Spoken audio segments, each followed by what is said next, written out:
Hola a todos, bienvenidos al día 23 de 365 días, bienvenidos a Reto Edificante. El día de hoy tocó leer Éxodos, capítulos 13 al capítulo 15. En el día de hoy empezó con la dedicación de los primeros hijos varones, en donde se hace toda una ceremonia, en donde por 6 días comen pan sin levadura, y en el séptimo día les recuerdan y dedican a los primeros hijos de todos humanos y de todos los animales a Dios, para recordar cómo Dios sacó al pueblo de Israel con mano poderosa de la esclavitud en Egipto. Y luego van a seguir haciendo esto todos los años, porque en un futuro los hijos van a preguntar ¿qué significa todo esto? Según capítulo 13, versículo 14.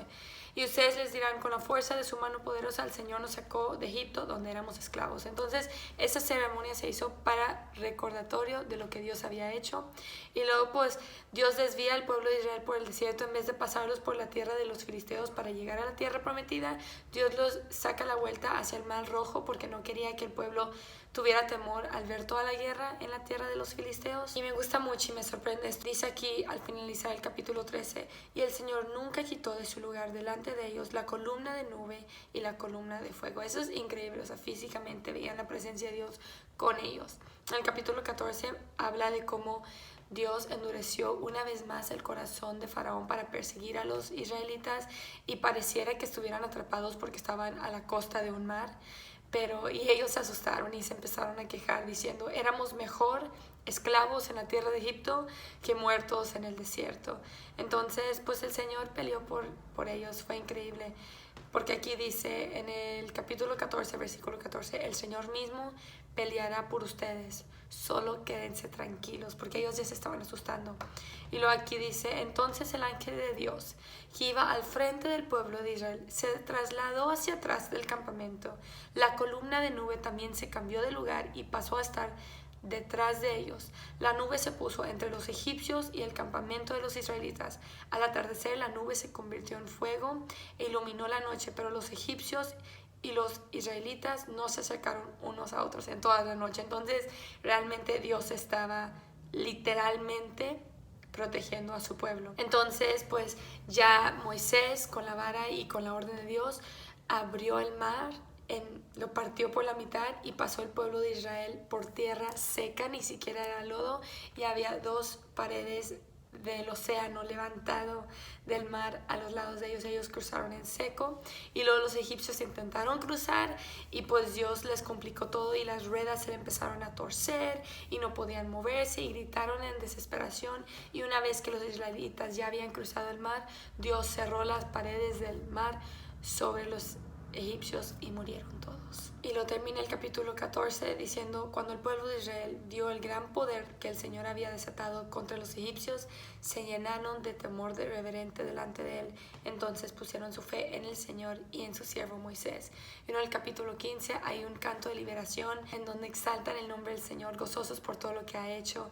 Y dice cosas así como: el enemigo se jactaba diciendo: los perseguiré, los alcanzaré, los despojaré y los consumiré. Sacaré mi espada, mi mano poderosa los destruirá. Pero tú, Dios, soplaste con tu aliento y el mar los cubrió. Se hundieron como plomo en las poderosas aguas. Oh Señor entre los dioses, ¿quién es como tú?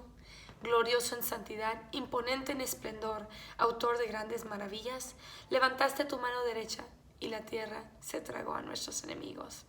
Pero en el versículo 22, después de todas las alabanzas, no tuvieron agua, y luego encontraron agua y estaba amarga, y se empezaron a volver a quejar contra Dios. Y luego pues Moisés oró, vio un pedazo de madera, lo arrojó al agua, se puso bien y les dijo: si ustedes escuchan atentamente la voz del Señor su Dios y hacen lo que es correcto ante sus ojos, obedeciendo sus mandatos y cumpliendo todos sus decretos, entonces no les enviaré ninguna de las enfermedades que envié a los egipcios, porque yo soy el Señor quien los sana. En el diario del día de hoy habló de cómo era importante siempre tener alabanza de Dios y cómo es importante conocer su palabra, y marcaba cómo a veces se nos facilita aprender letra cuando va entonada con una cierta melodía, Por eso a nosotros se nos hace tan fácil poder aprender y memorizar canciones. Entonces, si puedes ver en la lectura como salmos o un verso que te guste, ponerle una melodía para que puedas memorizarte la palabra de Dios, porque en la palabra de Dios hay poder.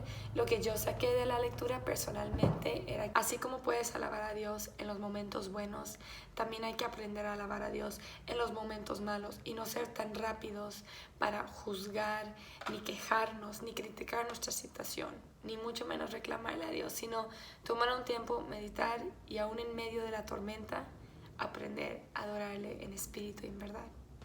Que tengan una hermosa noche o día. Bendición.